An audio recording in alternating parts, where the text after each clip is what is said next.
किस टाइम पे किस डेटा स्ट्रक्चर को यूज़ करना हमें कंपैरिजन से पता चलता है। उन्हीं में से एक कंपैरिजन एरेज और लिंक लिस्ट का हम इस वीडियो में देखेंगे। हेलो एवरीवन, मेरा नाम प्रणय शर्मा है और वीडियो सीरीज के इस टॉपिक में आपका स्वागत है। एरेज और लिंक लिस्ट के स्ट्रक्चर और ऑपरेशन के बारे में हमने पिछले वीडियो में जान लिया था।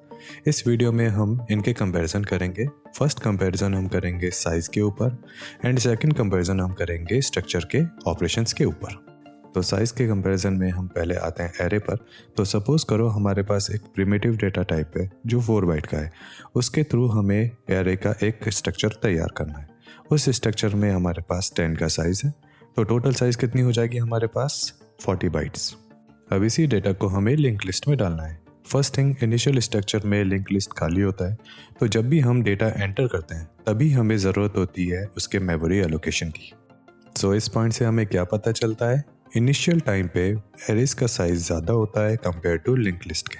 नाउ अब हम आते हैं दूसरे सिनेरियो पे जहाँ पे हम एरेज को फुल करते हैं। इसके लिए हम क्या करते हैं, 10 डेटाज हम एंटर कर देते हैं एरेज में। इस पॉइंट पे एरे का साइज में कोई चेंज नहीं होता, हमारे पास 40 बाइट ही रहता है। पर अब हम आते हैं लिंक लिस्ट पे।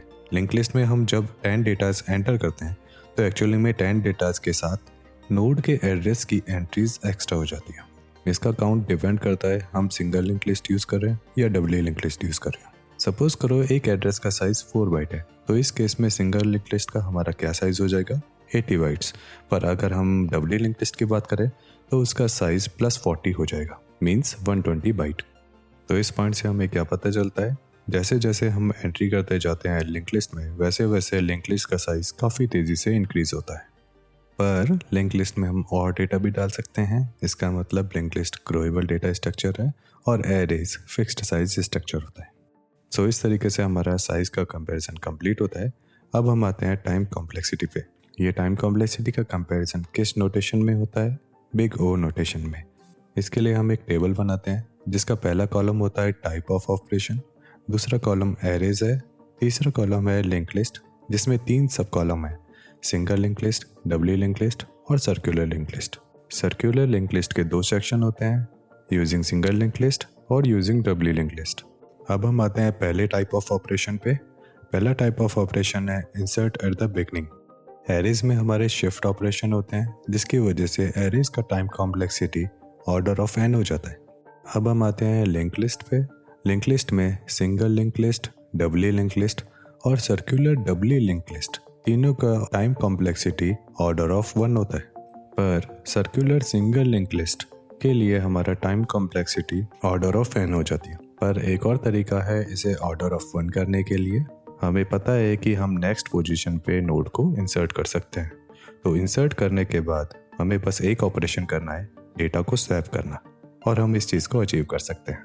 अब हम आते हैं नेक्स्ट ऑपरेशन पे, insertion at a specific position. Arrays में हम डायरेक्टली उस पोजीशन पे पहुंच सकते हैं, पर अगेन एरेज में शिफ्ट ऑपरेशन की ज़रूरत होगी जिसकी वजह से इसका वर्स्ट केस बनता है order of n। Link list में हमें ट्रैवल करना होगा जिसकी वजह से इस ऑपरेशन के लिए हर लिंक लिस्ट का order of n worst case बनता है। अब हम आते हैं insertion eight the end operation पे। एरेज में ये ऑपरेशन ऑर्डर ऑफ 1 हो जाता है क्योंकि हम डायरेक्टली उस पोजीशन पे पहुंचकर इंसर्ट कर सकते हैं वैल्यूज़ को। लिंक लिस्ट के केस में सर्कुलर डबल लिंक लिस्ट के अलावा सभी लिंक लिस्ट की कॉम्प्लेक्सिटी ऑर्डर ऑफ n होती है क्योंकि हमें हर नोड को ट्रैवल करना होता है एंड नोड तक पहुंचने के लिए। सर्कुलर डबल लिंक लिस्ट में हेड नोड के प्रीवियस नोड से हम डायरेक्टली एंड नोड तक पहुंच सकते हैं। अब हम आते हैं डिलीट ऑपरेशन के पहले operation, delete at the beginning पे। अगेन एरेज के लिए इस ऑपरेशन में शिफ्टिंग ऑपरेशन होता है जिसकी वजह से ये ऑपरेशन ऑर्डर ऑफ n बन जाता है। लिंक लिस्ट के केस में सभी लिंक लिस्ट की टाइम कॉम्प्लेक्सिटी इस ऑपरेशन में ऑर्डर ऑफ 1 होती है। अब हम आते हैं डिलीट ऑपरेशन के second operation, delete at a specific position पे। इस केस में लिंक लिस्ट और एरेज दोनों की time complexity order of n होती है। एरेज के लिए order of n shift operation की वजह से होती है और लिंक लिस्ट के लिए order of n travel operation की वजह से होती है। अब हम आते हैं लास्ट ऑपरेशन पे, delete at the end operation. इस केस में एरेज की टाइम कॉम्प्लेक्सिटी ऑर्डर ऑफ 1 हो जाती है, पर लिंक लिस्ट की time complexity circular doubly link list के अलावा सभी लिंक लिस्ट की ऑर्डर ऑफ n होती है क्योंकि हमें एंड नोड तक ट्रैवल करना होता है। सर्कुलर डबली लिंक लिस्ट में एंड नोड तक पहुंचने के लिए हम प्रीवियस पोजीशन को यूज़ कर सकते हैं हेड नोड की। इस पॉइंट पे हम एक और लॉजिक का यूज़ कर सकते हैं। जिन लिंक लिस्ट की ऑर्डर ऑफ n कॉम्प्लेक्सिटी है उसको हम ऑर्डर ऑफ 1 में बदल सकते हैं। जस्ट हमें सेकेंड लास्ट नोड को एक वेरिएबल में स्टोर करके रखना होगा और हम ऑर्डर ऑफ 1 अचीव कर सकते हैं। Same result insertion eight the and पे भी हम पा सकते हैं। तो यहाँ पे हमारा एरेज और लिंक लिस्ट का कंपैरिजन कंप्लीट होता है। इन दो डेटा स्ट्रक्चर से हमारे पास कई डेटा स्ट्रक्चर ड्राइव हुए हैं। उनमें से एक डेटा स्ट्रक्चर स्टैक के बारे में हम अगले वीडियो में जानेंगे।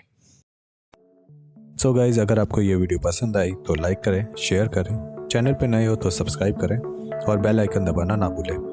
अगर कोई भी क्वेश्चन या क्वेरी है तो प्लीज़ कमेंट बॉक्स में उसे डालें। Thank you guys. अब आपको मिलता हूँ मैं नेक्स्ट वीडियो में।